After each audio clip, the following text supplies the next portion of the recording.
Greenpeace! C'est Greenpeace!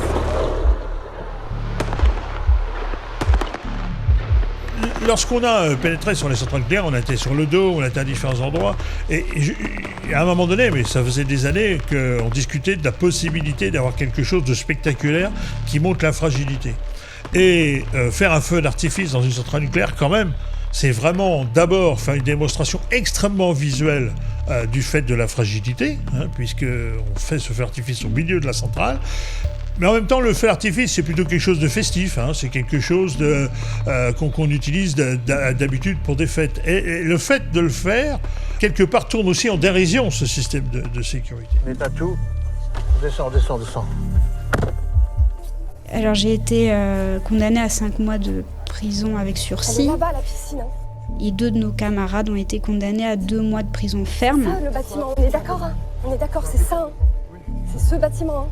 On est là pour mettre en avant des failles de sécurité qui sont propres au nucléaire.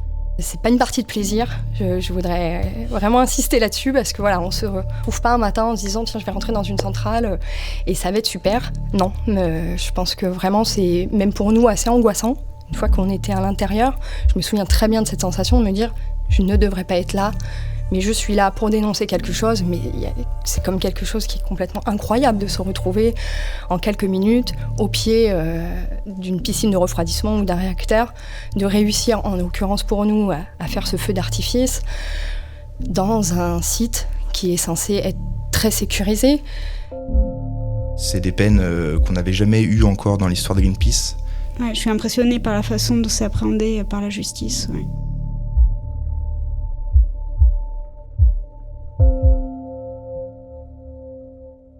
« 12 octobre 2017. Des activistes de Greenpeace déclenchent un feu d'artifice au sein de la centrale nucléaire de Cattenom, en Moselle, à quelques pas de la piscine d'entreposage de combustible usé. Un bâtiment très chargé en radioactivité. L'objectif de cette action non violente, dénoncer le manque de sécurité et la fragilité de ces installations nucléaires. En première instance, Greenpeace et 9 personnes ont été condamnées à de la prison, dont 2 à de la prison ferme. C'est la première fois que des peines aussi lourdes sont prononcées contre des militants ou militantes de Greenpeace France. Ils et elles seront jugés en appel le 30 octobre à Metz. Leur place n'est pas en prison. Leur place n'est pas en prison. Épisode 2. Qui sont les 9 de Cattenom ? Alors moi je m'appelle Clément, j'habite à Montpellier. Je suis activiste pour Greenpeace depuis maintenant 6 ans. J'ai commencé dans un premier temps donc avec Greenpeace Australie-Pacifique par rapport aux mines de charbon et à l'export de charbon qui menacent la Grande Barrière de Corail. Je m'appelle Anne, j'ai 29 ans. Je m'appelle Fabrice, je vais bientôt avoir 50 ans dans quelques mois. Je m'appelle Arnaud et j'ai rejoint Greenpeace il y a déjà 10 ans. Je suis dans une reconversion professionnelle, j'écris des romans depuis 2-3 ans. J'ai 37 ans, je m'appelle Maxime et je travaille dans une usine où on fabrique des produits pour l'alimentation humaine. Alors je m'appelle Coralie, j'ai 34 ans, je suis marin, donc plus précisément matelot depuis 1 an et demi. Je m'appelle Simon, j'ai 34 ans et je suis animateur socioculturel. En tout cas, on est des gens tout à fait normaux qui avons une vie justement à côté, personnelle, professionnelle. Mais voilà, qui avons décidé peut-être de nous impliquer un petit peu plus, de manière un peu plus engageante, peut-être aussi personnellement, physiquement, pour dénoncer certains problèmes et mettre en lumière en tout cas ces thématiques et ces problématiques. Plus j'en apprends sur ces sujets, plus je suis convaincu qu'une action citoyenne est impérative, aujourd'hui de plus en plus impérative. J'ai eu un petit déclic concernant l'écologie.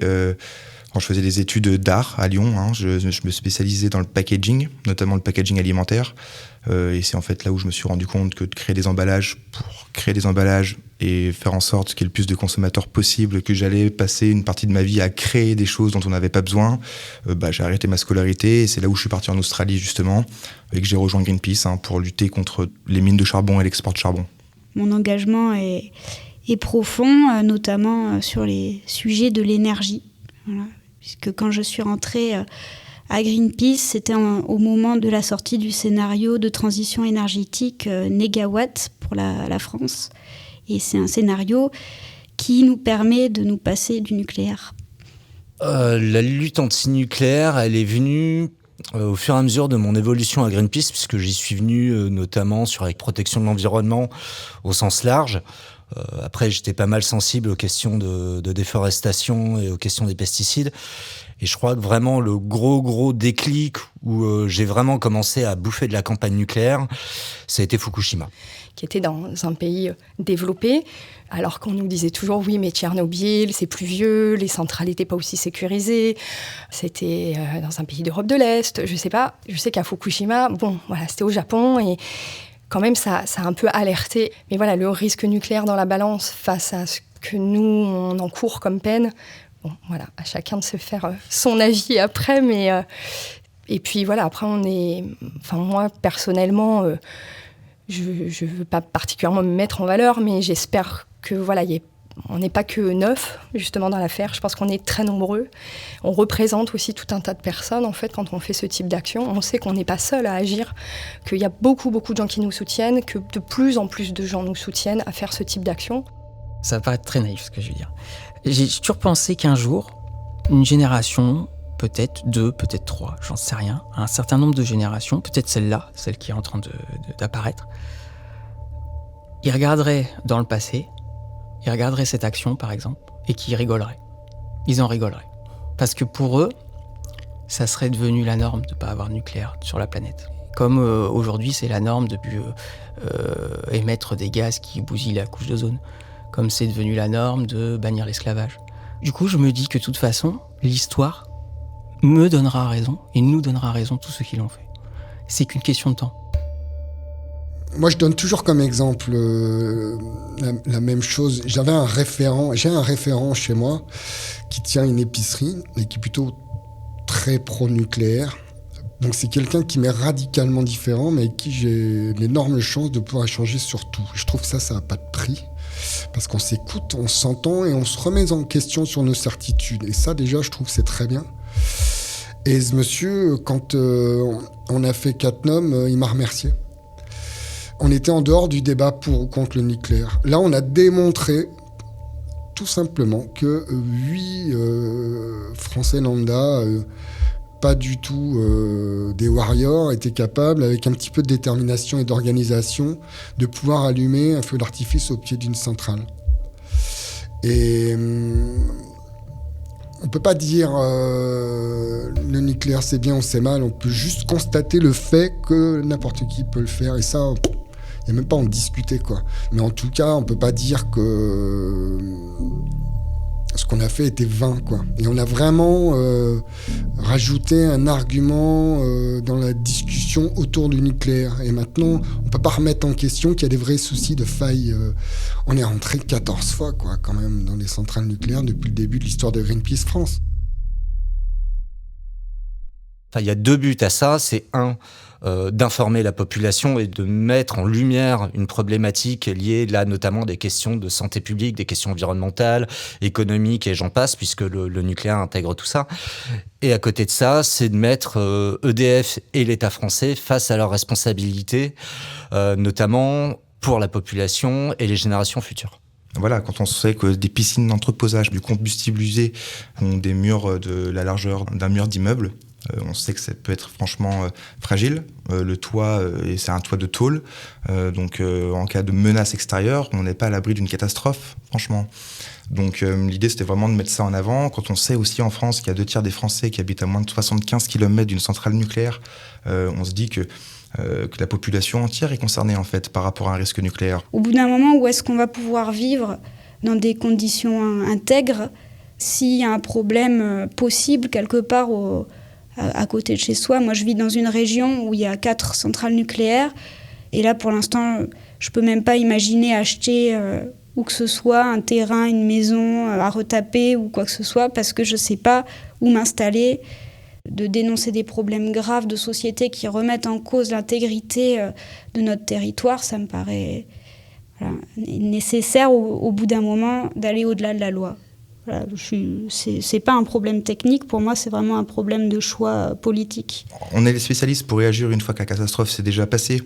On se demande quelle va être la prochaine centrale française. Et donc il est temps de réagir avant qu'il y ait encore une catastrophe nucléaire et on n'est pas à l'abri de ça.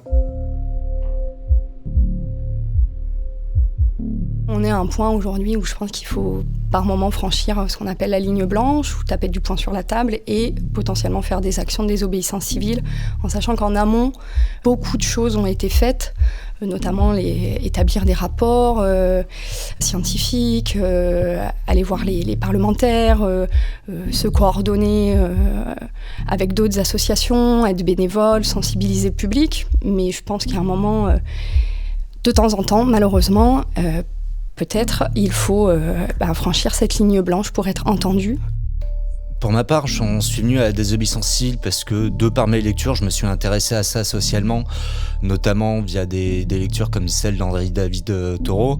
Après, ça a été via les gens que j'ai pu rencontrer, notamment dans la défense des droits de l'homme, sur la défense des sans-papiers. Et puis, au bout d'un moment, j'ai vite compris qu'il y avait une grosse différence entre les questions légales et les questions légitimes.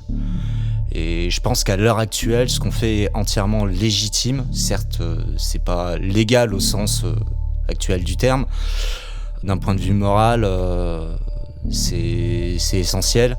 Je le dis sans provocation, je pense que quelle que soit la peine qu'on aura, quelle que soit la mesure du verdict, ça n'entamera pas ma détermination, parce qu'on est des idéalistes et qu'on est des incorruptibles dans notre morale, et ça sera juste l'arbre qui cache la forêt, quoi. Donc c'est pas parce qu'on va nous mettre en prison ou qu'on va nous donner des peines exemplaires, graves, j'espère pas évidemment, que ça va régler le problème. Et c'est pas pour ça qu'il n'y en aura pas 10 fois, 100 fois, 1000 fois le nombre qu'on est derrière, prêt au taquet dans les starting blocks et à prendre la relève, quoi. Donc voilà, on y va, on est chaud, quoi. Leur place n'est pas en prison est une série de podcasts qui vous est proposée par Greenpeace France en coproduction avec l'Officine.